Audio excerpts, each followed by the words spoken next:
I do not feel like myself. I feel so huge. I feel so big. I know it is all just like, how do you say that, subjective or whatever, but I feel huge right now. Uncomfortable in my own body. Which is a great reminder that feeling light actually is worth the trouble, which is like eating light, working out, and all of that. And not doing super heavy weights and all of that as well. I feel like I'm pregnant or something. Like, moving this body, like even getting ready to go outside, which I used to love to do, feels like such a chore. And I'm like out of breath, and I don't know, man. I'm not feeling like myself. I really am not. Let's get some healthy groceries because I got a juicer, and then I can prepare some juices in the freezer, and that's also going to contribute to me feeling light, because it all starts with what I prep for myself. Try again. I don't think I have it in me. What harm could one more possibly do? What difference could one more possibly make? You'll have tried, which is better than having not. And if I fail?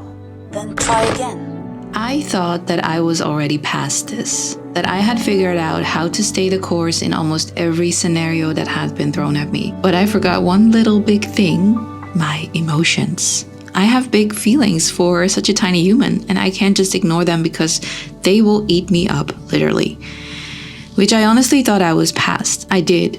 Not the part about having negative emotions come up, but about how I'm dealing with them, which in this case, as it was a big wave that I haven't had for years, I was not dealing with them at all. I was eating and eating and eating to suppress them. Yeah, I was just trying to figure out how to get out of it as quickly as possible, but in the meantime, I was numbing myself, so I was not dealing with the emotions.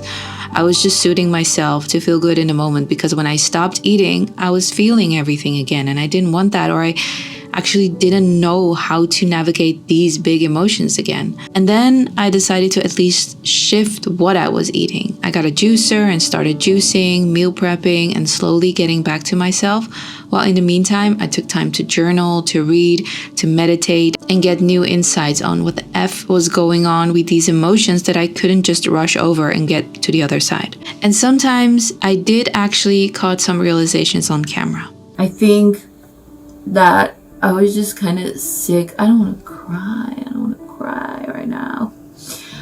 I was just kind of sick of being in this really weird roller coaster and almost feel like I'm not allowed to share my emotions, which is weird to say because that's what I've always done online. Also, like, linked it to empowerment. Like, okay, what we're going to do with this? What's this information telling me? And so what I've been struggling lately is the thing with people misunderstanding me, or people that connect on a different level within a friendship. So some people connect in a friendship by like putting each other down in a funny way. And I really detest that. I really do. So I've been experiencing that a bit, and I've been having a hard time navigating that through my mind. And if you look in the physical world, there's not a lot that is happening. It's like little nuances and little things. But in my brain, it becomes like scenarios and whole storylines and reasons why. And it just occupies my brain like 90% of the time. When something feels a little weird, or is a bit annoying, or is a bit unnice, or is a bit just not my vibe, but I am the receiver of it, it just occupies my brain for the next days, sometimes weeks. It makes me feel weak, like literally in my body feel weak, that I need more sleep. I can't exercise at the same level. I am eating more to like feel good in the moment because the emotions that I'm feeling are not good. So it's just this whole ripple effect. And it's also why I then isolate myself and I don't want to meet people. I don't want to, especially people that are a little like triggered by me or something, or they can't figure me out, I don't know why, but they just like throw things at me and hit me. It's almost like I'm this unsolvable puzzle and they just want to like squeeze in it and see what comes out. And I just like go in my shell because I don't want that. So that's the feeling. So I know it's not really tangible. I hope you can get something out of it, but it's the beginning of October and I was like, what? Let's just record.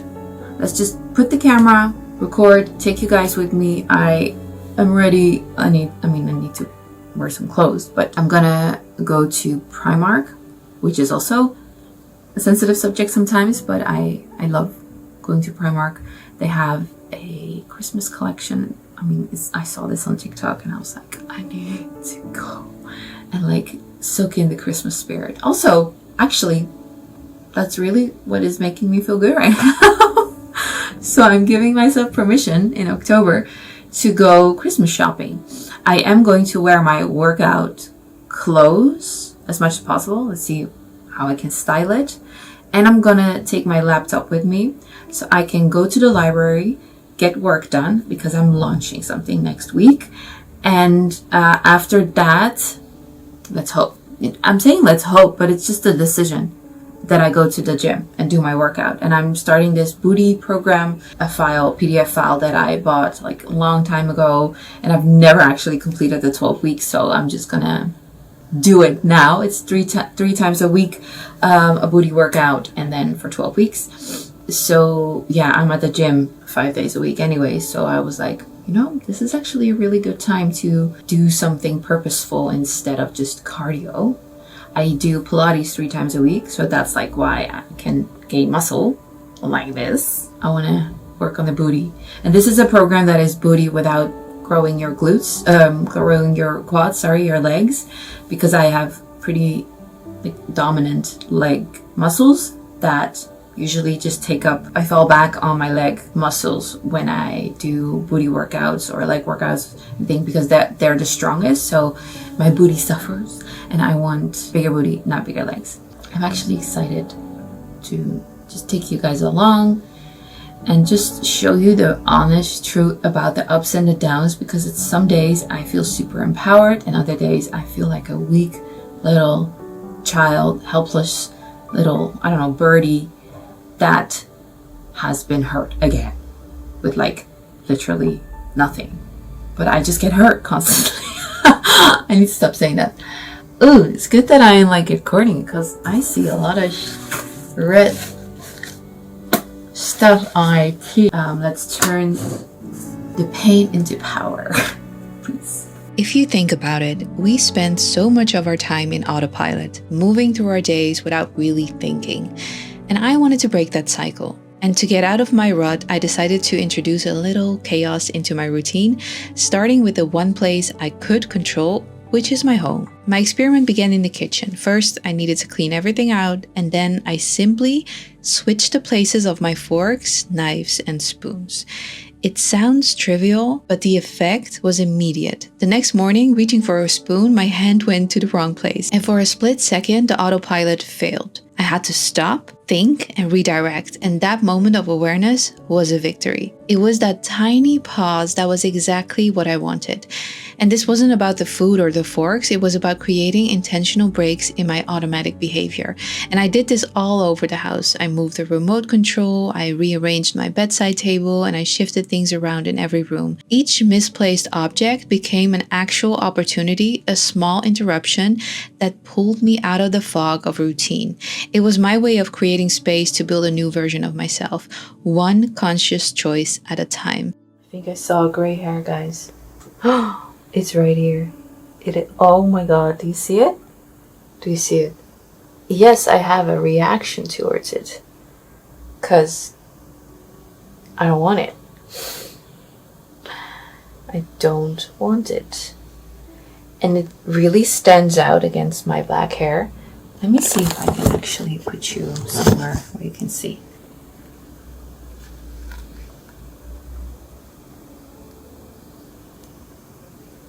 now it is gone. So the ending is still black, but the top, I'm losing color. So I probably have some deficiencies, so we need to fill that up. It's kind of scary, to be honest.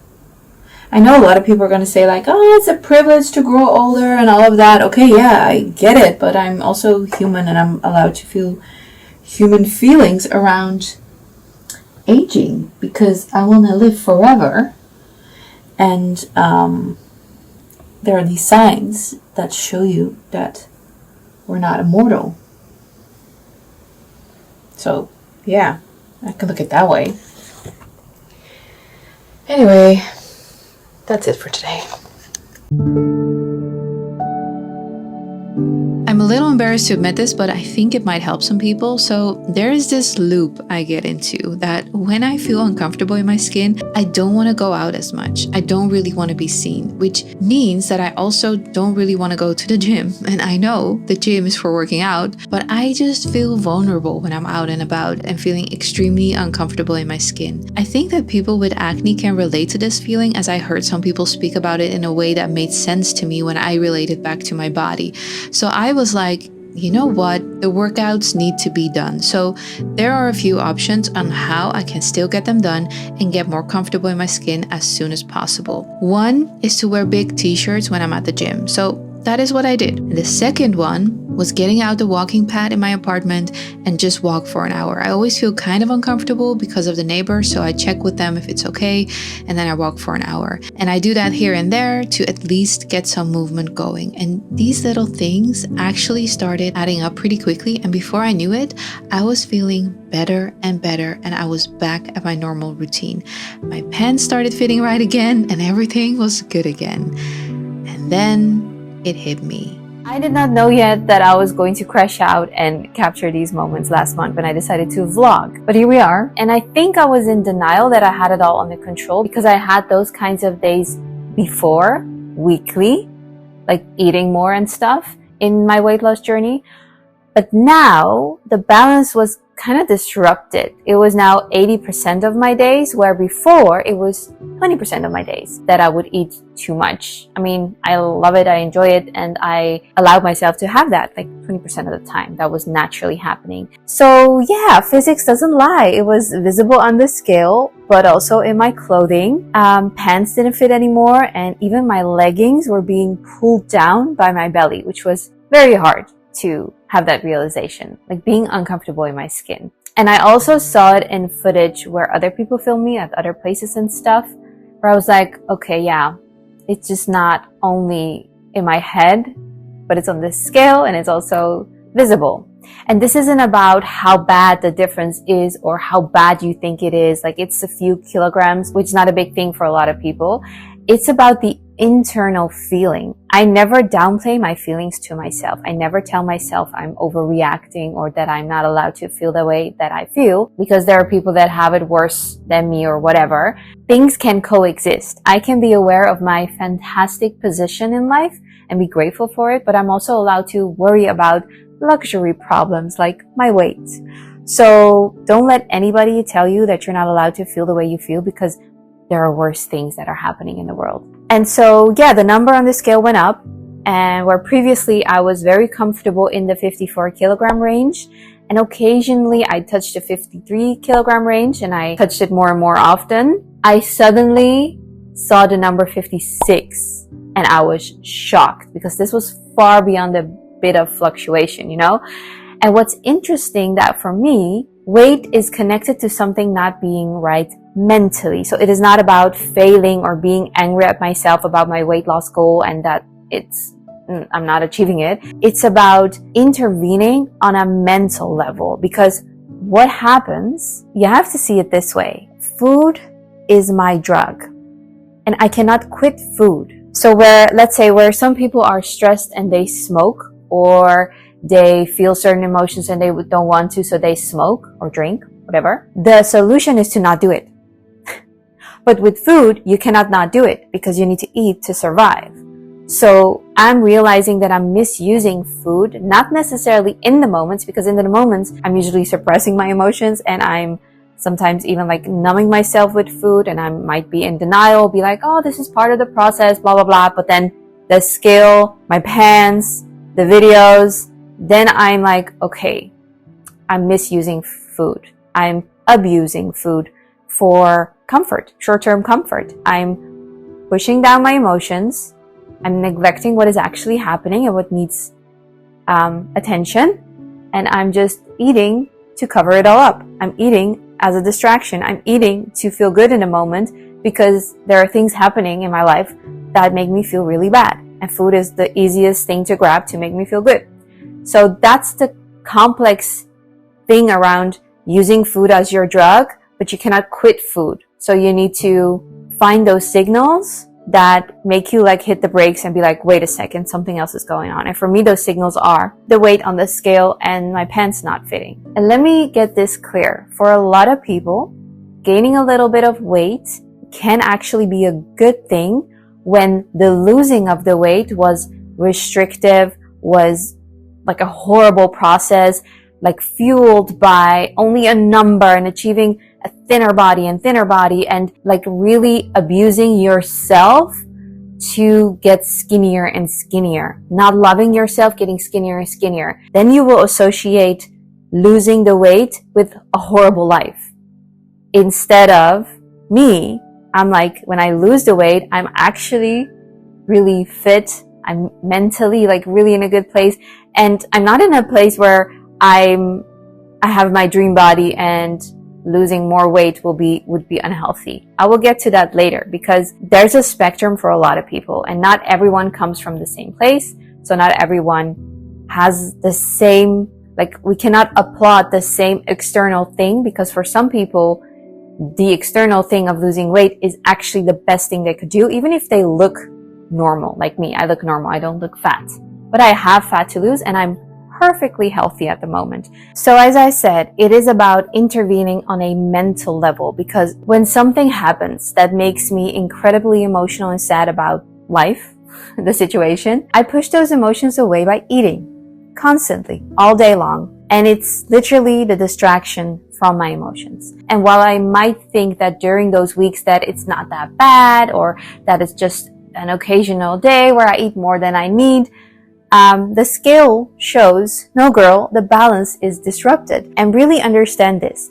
When the scale is going up, it doesn't always mean that my mental balance is disrupted. Because when I came back from Mexico at the end of March, I also touched the 56 range and I didn't even tell anybody. It wasn't like online and stuff. But with this, I talked about it in my podcast because I wasn't bothered by that because all of it was on holiday and I knew exactly what I had done on holiday that would tip the scale upwards, and it was all conscious enjoyment. I enjoyed Mexico so much that I kind of knew the scale is going to be up when I'm back home, and it's totally worth it, and I'm just going to pick it up right where I was and then continue my weight loss journey. So the better you get to know yourself, the better you can interpret a certain number in the right context.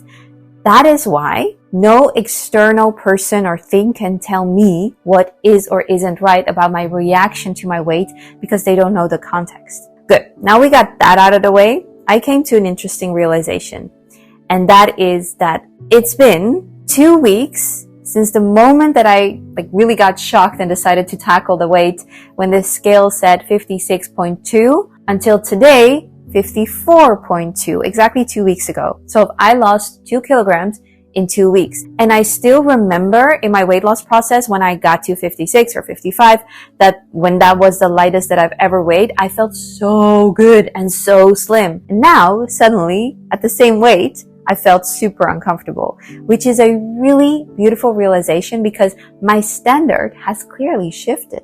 I no longer find it normal at a different weight. I feel normal in the 54 range. And because I've been there before, I know exactly how I lived and ate and exercised as a person of 54 kilograms to get back to it, which I managed to do within 2 weeks. And the interesting thing is that I used to always be amazed by slim women who got pregnant and gained 15 kilograms.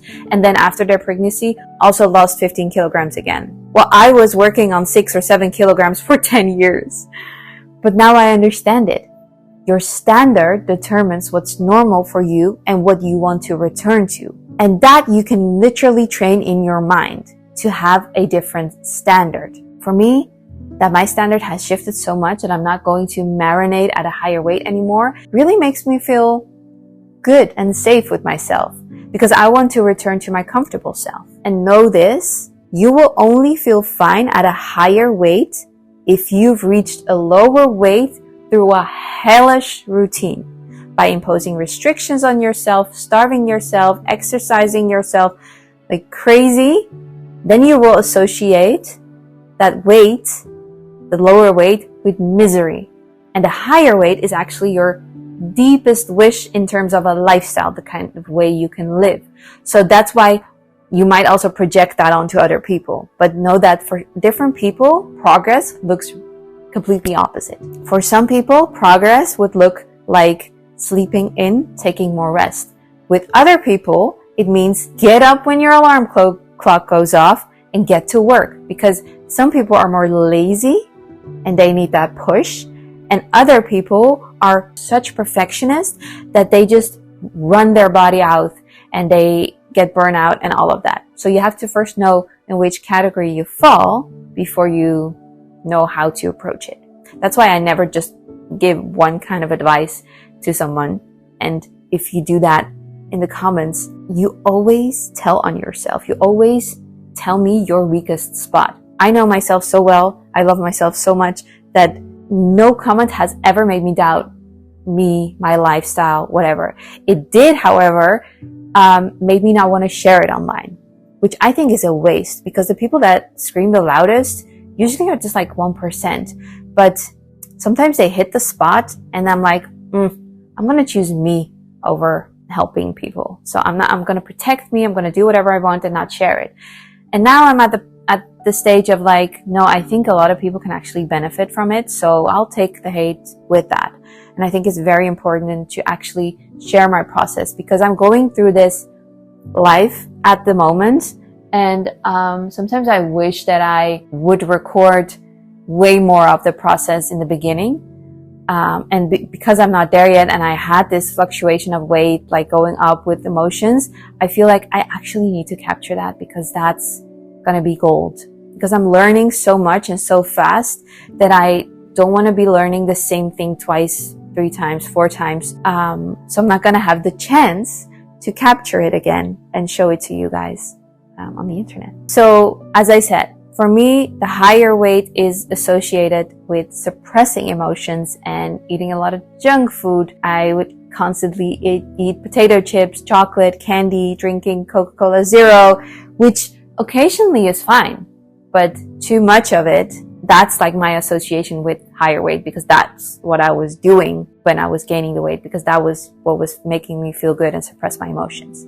And with this realization, I thought, wow, if it's a matter of standard, how quickly I could go back into the 54 range, then how quickly could I actually get in the 53 and 52 range with that same mindset? And I do think that somewhere around between 51 and 52 is where my dream body is. So I'm like not that far off. And I'm always doing that with my health and happiness at the forefront. My body is extremely healthy. I get tested every year on so many different factors. My skin, different organs are examined, blood tests, urine tests, fertility tests, blood pressure, etc. And everything always comes out perfect from all the tests. And I have a biological age between 26 and 28. So I'm never compromising my health and happiness. That's like the most important thing. And if you love yourself enough, you're going to understand that no way you're going to compromise that for an external body. So, and if you follow me for a long time, you already know that. I'm not going to say that every time, but yeah, health and happiness, number one. So with that realization, I thought I'm comfortable in the 54 range. What if I decide that the 52, 53 range, so that's my next step, is going to be my new normal? And I actually want to go there instead of getting comfortable in the 54 range and letting another 2 years pass. That's kind of what I've been doing for the last 15 years, like taking my time. So I started playing with that thought in my head, and I actually got really inspired by it, because You can also apply this to other areas of your life where you're comfortable and you've accepted that as a standard. Somebody said when you're not actively changing some part of your life, you're choosing it, something like that. So think about in terms of finances, in terms of relationships, in terms of friendships, what you do and don't accept from life. And Tony Robbins actually has always said this, that your standard determines what you accept in your life. Sometimes people get sick and then suddenly they do have the motivation to live healthier and change their lifestyle. So if you're wondering what my standard is to stay at this weight in the 54 range, then it is 2 times a week reformer Pilates, 3 to 4 times a week an hour of cardio, can also be walking outside. I have a dog, so I hit that pretty easily. I have an average of 15,000 steps per day. I live in Amsterdam. I walk everywhere.